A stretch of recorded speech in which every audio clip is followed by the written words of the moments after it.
Episode 38.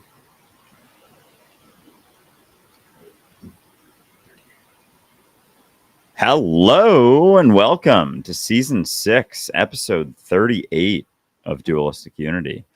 I am looking forward to seeing what happens on this episode because it's just been hitting me more and more how much of a story you can tell yourself about what you think you are, who you think you are, that you're some sort of character, some sort of thing that lives in your head, some sort of idea that you can look to when you want to feel sure about something. I'm going to deal with that live thing later.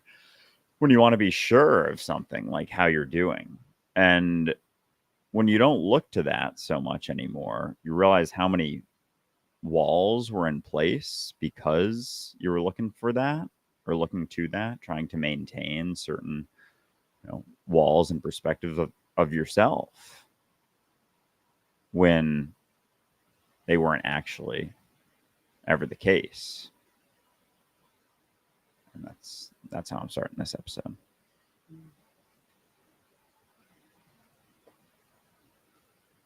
One moment for the people not watching. I am just moving my seat just a little bit closer to this brand new mic. And we are starting episode 38 with all three brand new mics upgraded, working, and sounding extra crispy. And outside of that, it feels like I am experiencing more and more being the space for the excitement, for the episode, for the conversation, for the room, for myself in it and everyone else. It feels more and more like I am experiencing being the space for everything, for every experience to happen within without being necessarily tied to one experience over the others. And if it does feel that way, which it can and it will again, it's when I am so certain about a certain portion or a certain experience that it feels like I am in the middle of instead of the space for. This is going to be a fun episode. I've been thinking about this one a lot because, and again, cheers to the new microphones because these sound great, or at least we've been told that they sound great, and I'm sure I'll find out later on when I'm editing this thing. So we've been on this discussion for a long time. We're like 6 seasons in, and 550 plus episodes have been recorded. Woo, that's a lot. But we've been talking about the recognition that the idea of you isn't you, and that the result or what remains is that you are everything. And that can be incredibly freeing when you understand what it means, but then it can be in another prison when you decide to think about that. And what I mean, and you'll notice this, I've focused on this a lot over the last 6 seasons, selflessness, uncertainty. Selflessness especially. Not the kind of selflessness where you are trying to be selfless, but rather the kind of selflessness that results from you just not being so goddamn needy. Just from you coming to terms with your need to feel in control, your need to feel valuable, your need to feel like you're more, your need to feel accepted, just to come to terms with that.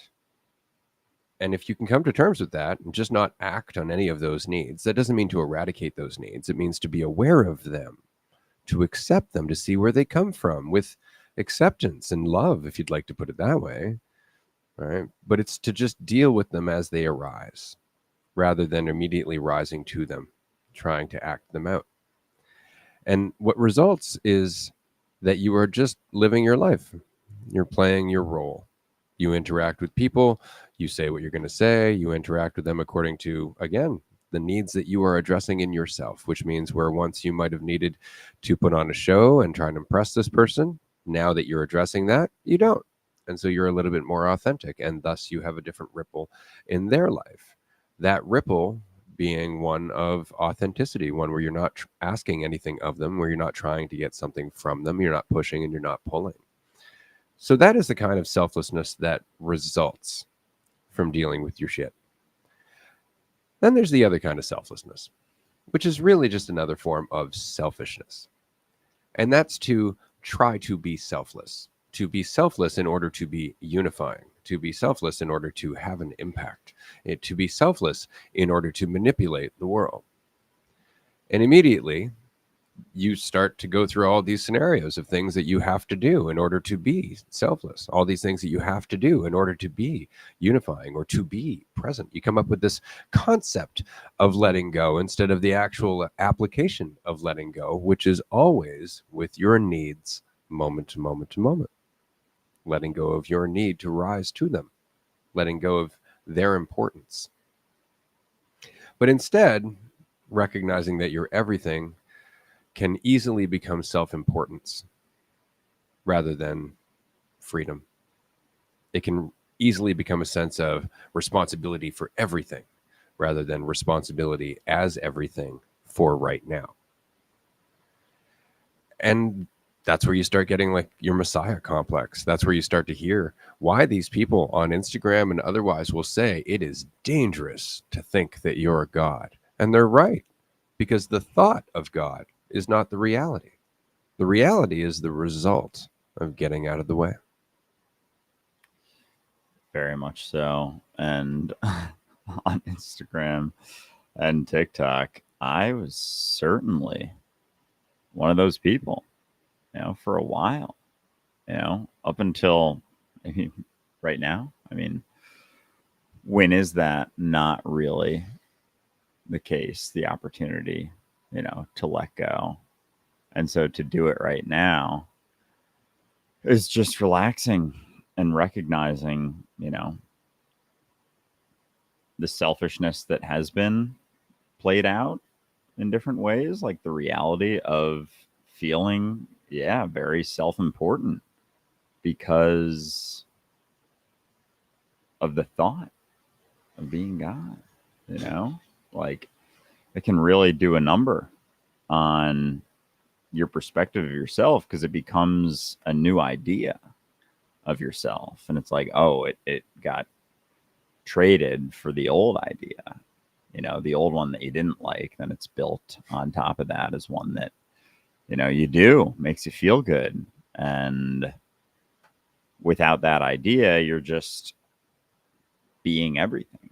But it's not about the thought of being everything. It's about just being everything and relaxing and showing up and not thinking about some sort of character in your interactions, like not superimposing your interactions with this idea of a person, because like that person isn't you. That person, that idea that you're thinking about, like it's not really you. It's just this sort of thing that you can put in place that can allow you to think that you're in control as long as you're able to maintain it within yourself.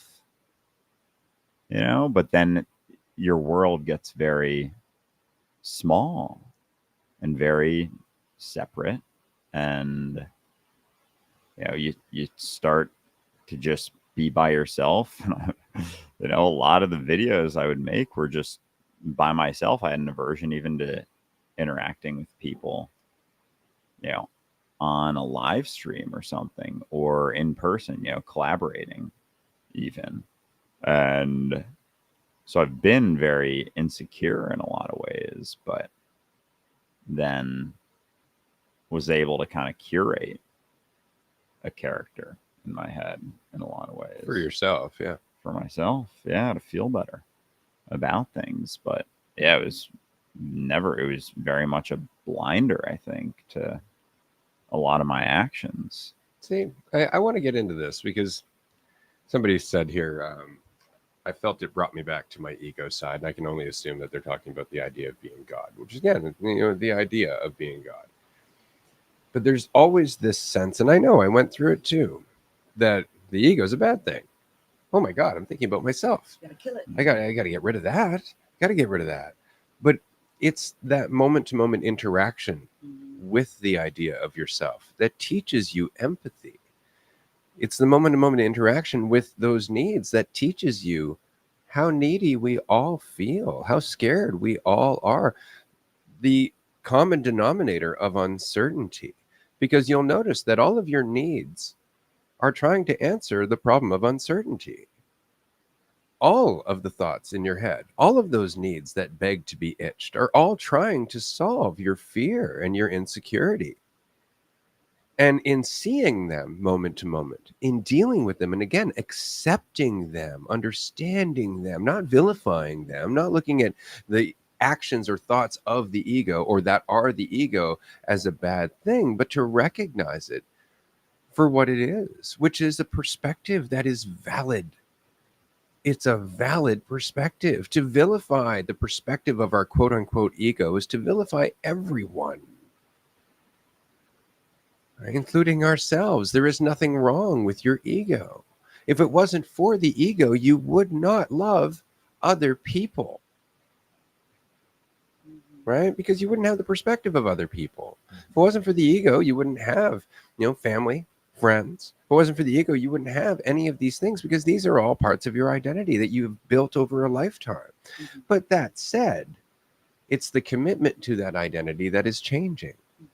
See, that's the point. Fighting the ego is really just another egotistical response. Trying to eradicate the ego is another way of reinforcing the ego. Who's killing the ego? I am. Well, why? Because I don't think it's necessary. Wow, are you sure? Because you seem really fucking sure about that. It's just another egotistical response. Well, then what is the alternative to that? To accept the ego, to accept it in the same way that you would accept somebody in your life that wasn't necessarily always honest with you. They may not always be honest with you, but there's a reason for that. And it has nothing to do with you, right? So you can respect that about the ego. You can respect that it has certain perspectives that are valid from the perspective of that perceiver. That's all it is. When you're thinking about yourself, there are certain perspectives that are valid. But as you start to let go of that, you realize, oh yeah, those perspectives are valid, but only if I'm super sure, only if I'm making assumptions, only if I'm absolutely certain of my own limitations. That's what makes those perspectives valid. And so as you get older and you grow, you start to realize, like, yeah, okay, my ego can be there, but it doesn't call the shots. My ego can be there, and it's going to inform my art. It's going to inform my music. It's going to inform how I talk to people, how I empathize with people. My ego can be there informing me every step of the way. And I can equally be God. Because duality is unity. It's the perspective of it all that just changes over time. There's nothing to eradicate. Relax. Just relax. Let time do its thing. Go through the moments. And try not to make it about you. The idea. Because as soon as it's about you, the idea, that's when you get all twisted up in knots. And you'll know it's about you, the idea, if you're thinking about it. Man, you want to go? Yeah. There is no enemy. It's very easy to say that the ego is the enemy, because then it makes sense to be in a state of war, to live like each day is a battlefield. But if there is no enemy, then there is nothing to fight for. There is no war to win. There is nothing to lose. And so, as we're talking about the ego, the movie If comes to mind, Imaginary Friend. And this is the one that's starring Ryan Reynolds and, damn, I forget his name. He was in Jack Reacher in The Office. John Krasinski. John Krasinski. Yes. Yeah. I forget that we can just talk into these kind of at the same time, too.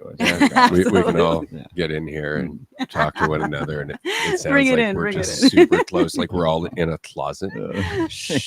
Oh my goodness, that's awesome. This gives me like fort vibes. Like we're in a blanket fort right now. But in that movie, the main character is a young girl, and she is growing up, and she's not a kid, and she doesn't need imaginary friends in the same way that we say we don't need the ego. And then certain considerations are brought up, and it's reconsidered in the movie whether or not imaginary friends are something that are just for kids, that are for adults, are something that we need, are a problem, or something to avoid or something to go after. And I like being able to pair that with the discussion that we're having about the ego, because it's very much something that we think that we have to outgrow, that we need to let go of at some point. And it's like, no, the imaginary friend and the ego, are providing that same benefit. They're providing you an outlet. They're providing you with a base. They're providing you with a soundboard to explore ideas and perspectives and to play and to be creative and to express curiosity and life and excitement.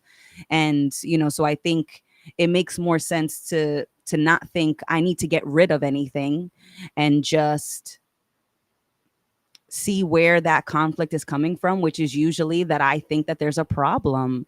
And there's only a problem if I decide that there is, because up until the point that I think that there's something wrong, nothing felt like it was wrong. No, it's got to be your own assumption, like your own response in the moment, and like how much is that perspective of you in the way of what's going on, like your perspective of yourself, and like the ways that you think about yourself, or the thoughts about the right ways to act or be, or the correct ways to live. Like, it was hitting me more and more this morning how much like all of this, like all of society, everything is like made up. Like, the number of things that we just focus on in our head to try and curate and then be sure of, and then oh, this is right, this is wrong, just do these things, follow these rules, and then you'll get this thing, pot of gold at the end of the rainbow, that whole thing.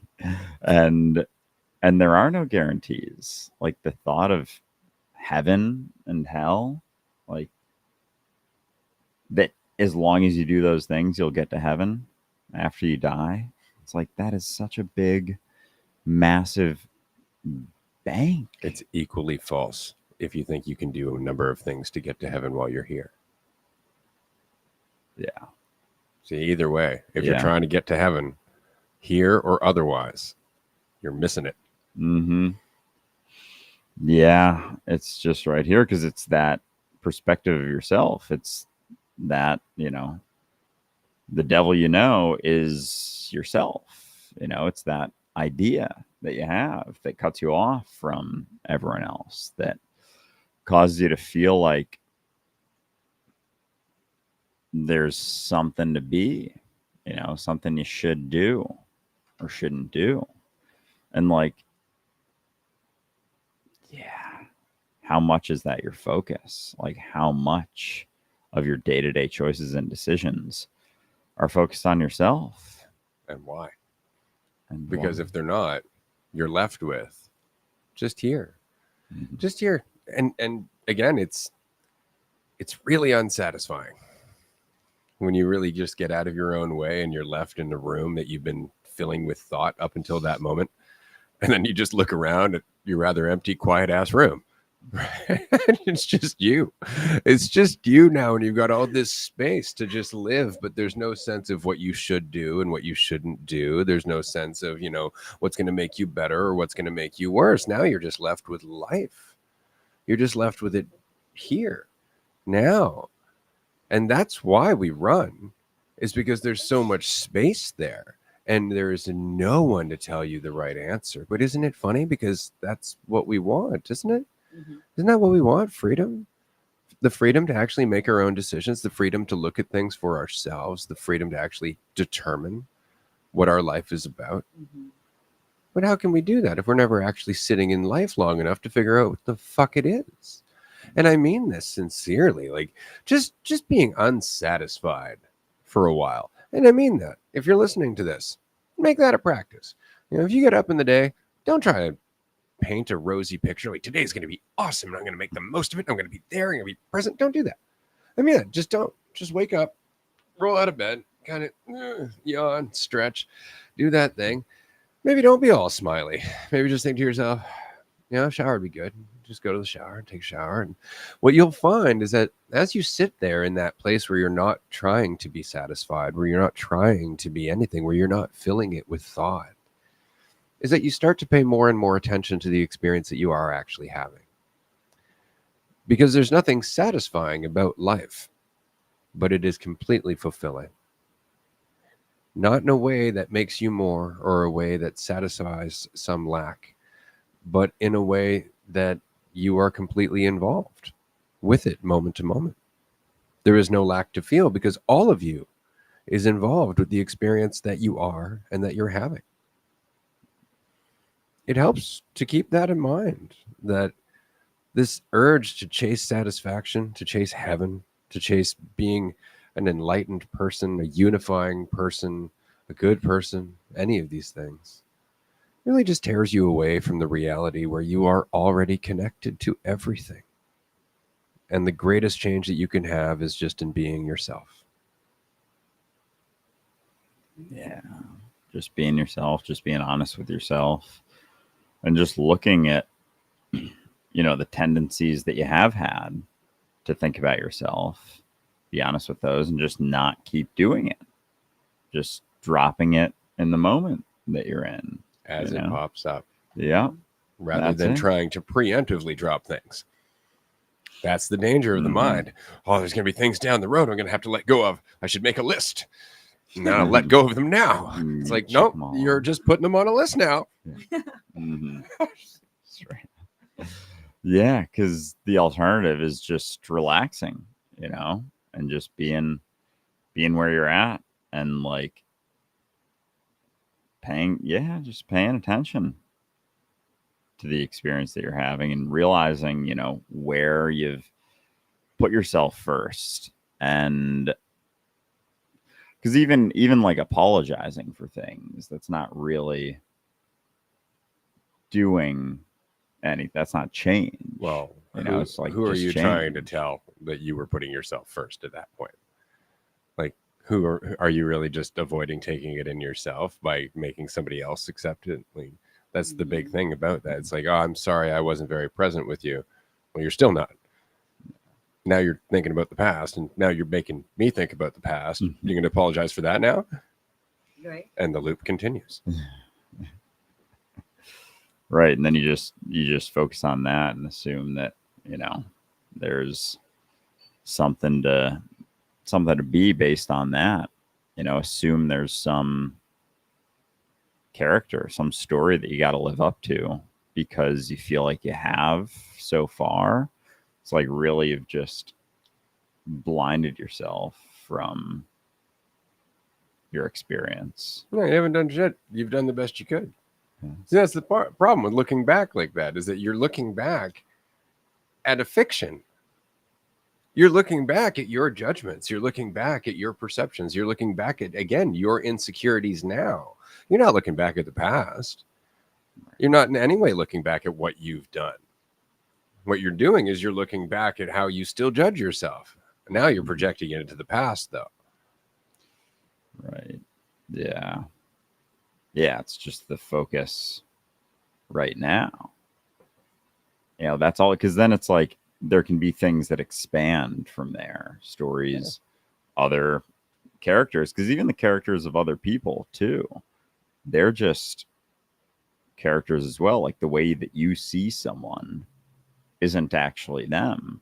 It's like a character in your story, your focus, your, like, it's so personal in that way too, in a sense. It's like recognizing one way or the other that it's, or trying to make it about you versus not. It's like that element of control. It's like, no, you're happening out here.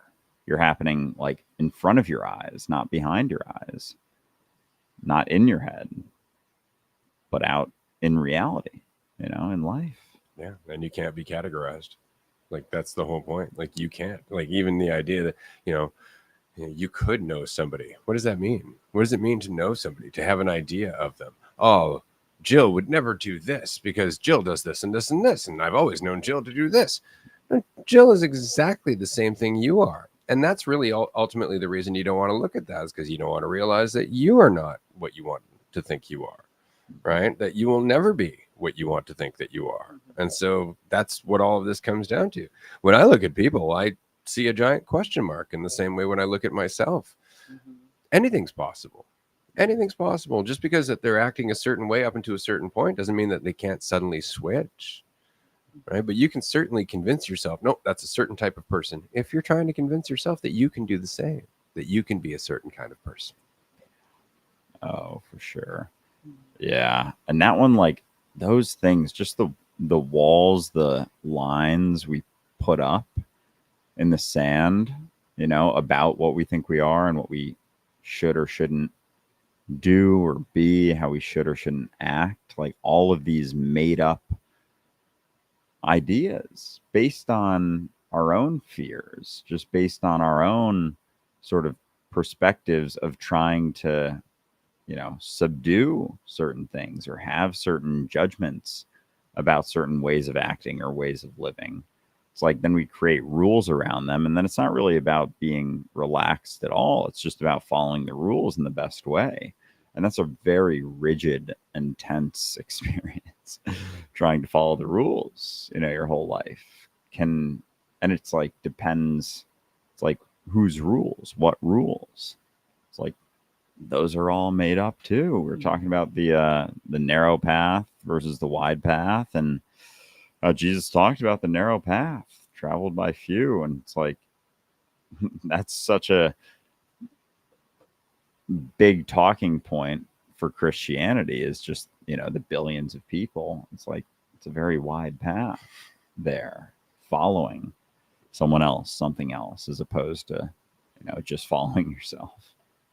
But not according to them. They're taking the narrow path, just one after another. It's a straight Christian line, Mm-hmm. taking As the wide narrow as path. Jesus. As wide as Jesus. Because to them, they're not taking the wide path. They are all taking the same narrow path that Jesus did, just in a single file, orderly row. And what do all rules have in common? Predictability, guaranteed predictability. If we follow these rules, then we know what the person will do. We know what the group will do, what the society will do. If everyone is just following the commandments, well, we'll know what every person is going to do. But that's not true. And it's so funny when you hear someone saying, you know, it's like I don't even know you anymore. I love that statement because it's dismissing the fact that everyone is unpredictable. Everyone and life is unpredictable. And that's just another way to say that life, people, experiences are uncertain. And it's just another way that we try to resist that or label it as something else. It's not uncertain, it's unpredictable. But if we put in these rules and these barriers and we dig these trenches and put up these walls and we put up the barbed wire, there will be no uncertainty. We will have life will all of a sudden become predictable and unpredictable. Yeah. As long as we have these structures in place, you know, trying to have, oh my gosh. How's that going for us? It depends on who you're talking to. And I mean this as a Yeah. parent. Like, and I'm saying this as a parent because I think it's really important that we remember not to vilify these things. You know, not to vilify rules, because once upon a time, rules kept you alive when you didn't have the awareness to realize the other considerations. But you see, that's the kicker, isn't it? It's not about getting rid of rules. No. It's about growing up. So that way they're not necessary. We've talked about this previously, about a society, or rather the difference between a society that follows the rules for fear of punishment versus a society that just abides by the rules because they make sense. Well, then it sounds like it's more that people are taking that rules somehow transform into considerations. Or It's not considerations required. into rules. And that's, I think, the problem is that they start as considerations And and they then become required. because people Well, then don't they pay attention to them and there's a consequence, right? This is what you do with your children. Like, you try to tell them, like, you know, Billy, don't smack your sister. You know, Billy, you wouldn't like it if somebody smacked you. And you try and finally you're like, Billy, if you smack your sister one more time, there's no dessert. And it's just because Billy isn't looking at anything past himself. You know, Billy's looking at his own needs. Billy's looking at his own feelings. Billy's looking at himself first. He's not even aware of his sister. And you can't teach him to be. That is where we make our mistake, is that we keep thinking that we can get out there and somehow enforce peacefulness, that we can somehow go in there and teach people responsibility, not recognizing that that makes them irresponsible. And this is why I'm very much not in favor of anarchy, but I would say as close to it as possible.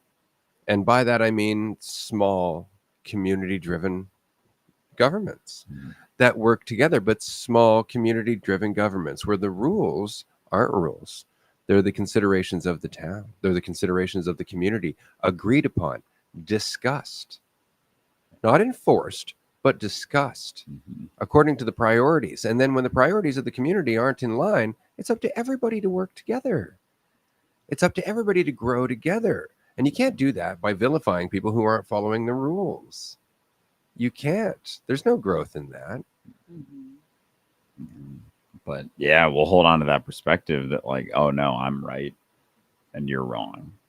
And just that idea that there is a way to be sure of that, you know, to guarantee that there is a right versus a wrong. It's like so much of that just comes down to your own perspective, your own fears. Usually they're self fears, like things you're afraid of in yourself, the right and the wrong, because those, they don't actually exist.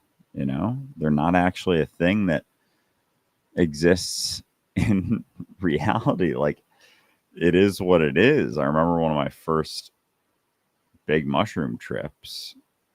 It hit me how everything just is. Like, everything just is. Everything just is. That was a thing that kept hitting me over and over. And we layer a lot on top of that, a lot of expectations, a lot of ideas of shoulds and shouldn'ts, you know, on top of the reality that everything's just baseline. You know, everything just is. It's not anything beyond that until you make it something beyond that. And then you got a bunch of people behind you to validate that. But that's all. It's individuals creating these groups to feel better about not feeling so alone in their perspective of something. Because that's, you know, right now we're just talking to individual people. You know, we're not talking to a group of people who are tuning into the live streams, by the way. Appreciate you tuning in. But it's individuals. And so to fear groups, you know, you can create them to feel almost like feel better about your own fears, but like it's just an individual you're looking at, interacting with, you know, thinking about. And you can create a whole, you know, world on the other side of that individual. But it's not outside of your head. It's funny. We had talked about this previously, like, you know, just being yourself, like just that, just being yourself. But That little thing. the same is true with, you know, everything just is. That thing that you're talking about, just being, is everything in the universe. Yeah. Moving together in equilibrium to the point of not just collapsing together into a black hole. That thing that just is the most complicated thing that we could ever possibly fathom, to the point where we actually can't fathom what just is. All of our science, all of our religion is trying to figure out what just is. And in doing so, we've actually gotten farther away from what is. Because what is here and now. But it's huge, and it's complex, and it's unified. There's nothing just about what is. Oh, it is. It's insane. Like, it's crazy reality, you know, and how much it is, you know, this baseline sort of experience with the most variety and like just the most unique points of view and perspective, like the potential for so many unique perspectives and points of view, and trying to subdue that with things like, you know, groupthink, as opposed to just you think. You know, you think this, you think that. That's all you get. And it's like, that's what you're looking at. That's what you're thinking about. is just your own. If you're thinking about yourself, it's just you. Like there's a aloneness there that I don't think people want to look at so much. It's where freedom is, but it's very much you are absolutely entirely alone with everyone else. And so you get too focused on the being alone side, and you forget that the other side is just as true as well. We're all in that together. Oh yeah. Right. But being alone doesn't need to be the feeling of loneliness, and I like that we brought up that groups don't really exist, that the group only exists in concept, because a group is still very much individuals acting on their own, doing their own, making their own choices, and then saying that it's the group that's doing that. No. I'm not an individual. I'm part of the Red Cross. I am part of the Red Cross movement. And it's like, no, I'm an individual that is making individual choices, making my own ripples, and then crediting that to a group. And in the same way that we do that for groups in like organizations, we do that as countries. You're still going through the individual experience of living on a planet with everyone else.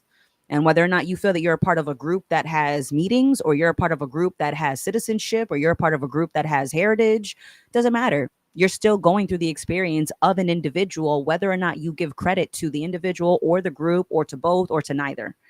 And so there are no groups. And so I like that we bring that up. And I like that we emphasize that with the DU community. Like, we say community, but it is very much a community of one.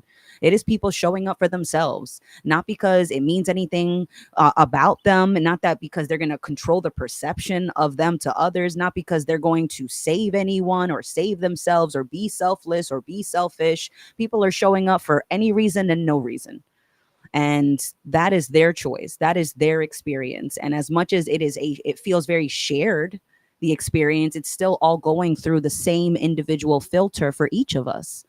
And so it is a community of one, in the same way that it is a group of one. It's just that we give the credit, or we give the perception that it's a group of people. It's a group think. But it's really just the same thought collecting in the same space, and then calling itself something different. Oh, I'm not thinking, this is groupthink. Oh, that's mob mentality. A mob is still made of individuals that are all making individual choices. So it doesn't really feel like groups exist, except in concept. And that's where a lot of our fear is, also in concept, because what is so scary about here right now? What are you so helpless of? It feels so bizarre to tell myself that I am so scared of this moment, and I have no idea what I'm scared of. I'm just scared of a question mark. That just sounds absurd. And yet it feels so real. But I don't have to take that feeling like it's the foundation of the experience that I'm having. And so I don't have to give credit to the fear in the same way I don't have to give credit to a group. I don't have to give credit or take away credit. There's just so much happening, and it's not too much, because it'd only be too much for an individual, or for a little piece of everything that's happening. And so as much as it feels like I am an individual, or I'm having an individual experience, it very much feels more and more in each moment that there's just so much space encapsulating all of this individual experience. And so it doesn't seem so hard to let go of just looking outside of the individual. It doesn't seem like I'm being selfless. It just feels like there's less self. Yeah. And I think that's it. Like I've been saying since season 1, it's always both and neither. And if you can keep that in mind, it really helps. Am I the individual, or am I the whole? Yes. Yeah. And no to both of those. Is the universe internal or external? Yes. And no to both of those. Both? Because they're just perspectives, right? That's the point. It's both and neither. That's why it's really important to keep these things in balance. Otherwise, you end up getting super out of whack. You end up standing on one side thinking it's the most serious side, and you never look at the other side. And you can know that. as you're doing it, you can feel it. It becomes dire. All of a sudden, everything becomes super serious. You got to do things. There's like a bar you got to live up to. It's back to being about you instead of you just being you. Mhm. Not the thought, but the reality, which you can't help but be. That's very much it. We're going to wrap up this episode in a little while here because this conversation is amazing and I love having it. But we do have another episode that we're going to be recording in about an hour and a bit, Dualistic Unity Raw, which is going to be episode 202. Very excited about that. I did want to take a moment to actually make a few announcements. The first of which is that our retreat process has changed. And what I mean by that is we are not doing any more mini retreats in 2024. As we've said before, we have one full 9-day retreat coming up November 2nd to November 10th in Port Alberni. You can find that on the website right now at dualistiCunity.com. Just look under events. You will find the Port Alberni retreat information. In 2025, we're going to be doing a number of mini retreats. We don't know where yet, but we will be posting that to the website probably within the next 2 months. Keep an eye out there. We're actually going to post a couple of optional locations on Patreon to get some feedback from the community, as it were. But we're no longer just selling tickets to the retreat. And I wanted to make this announcement because at the moment, we've actually had quite a few applications because now we are doing an application process for these retreats for a number of reasons. We've had a lot of people want to come to the retreats who couldn't come to the retreats. We've had a number of people who didn't come to the retreats because they didn't want to give or rather they wanted to give somebody else the opportunity to come to the retreat. So in this way, it gives us an opportunity to look at everyone, why they want to come, how long they've been part of the community, whether they've been to a retreat or not. And we can actually look at the entire collection of people who are coming rather than just, kind of hoping for the best.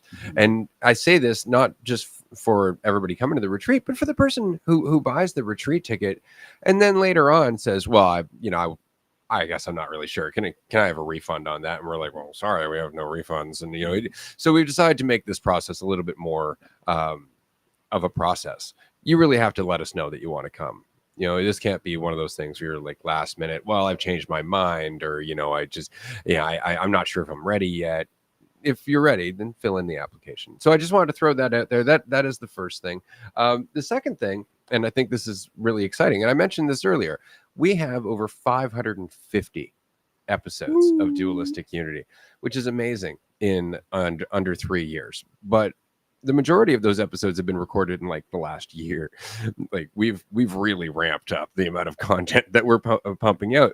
And the listener might not be aware of this, but the podcast platform that we use, actually all podcast platforms, have a limit on how many episodes you can actually host. And we're going to come to that limit very quickly if we don't adjust accordingly.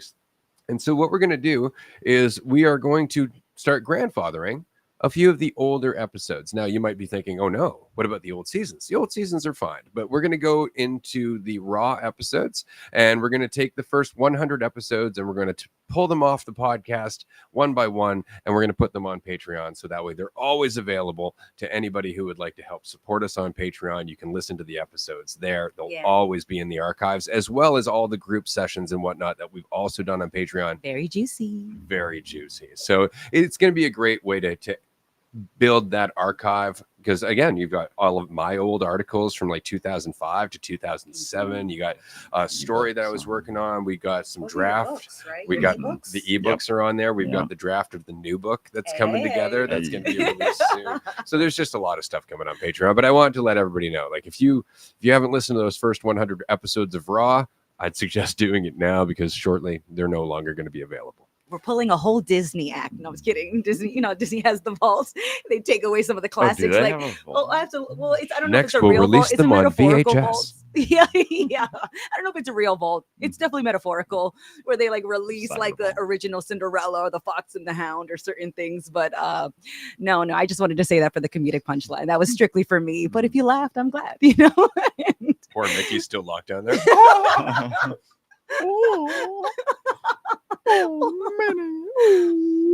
But yeah, updates coming, changes coming. It's very exciting. And the Port Alberni retreat application, get that figured out for sure. Absolutely. Uh, So this has been an excellent episode. I think we are going to wrap this up here. I just wanted to say thank you to everybody who could be involved with the live stream. We will be back in the next hour and 10 minutes if you can join us for Dualistic Unity Raw. And if you haven't actually joined us for a group yet, or a free Wednesday group, or even playing a little putt party on Discord on Wednesdays, definitely check out our group schedule, dualisticunity.com. You can find the group schedule under community. You can even download it onto your calendar app, so it tells you where we are, what we're doing, and where you can find us. See, it helps, especially as a co-host. You're like, now I know where I'm going. Oh no, I did that from the jump. I'm an OG viewer, Patreon supporter, so I did it because I was like, I don't want to work hard to remember. This is what technology is for. Work smarter, people, when you can, not harder. Absolutely. Sweet. That is it for today. Wrapping it up here. Thank All you right. so much, Thanks everyone. everyone for tuning in.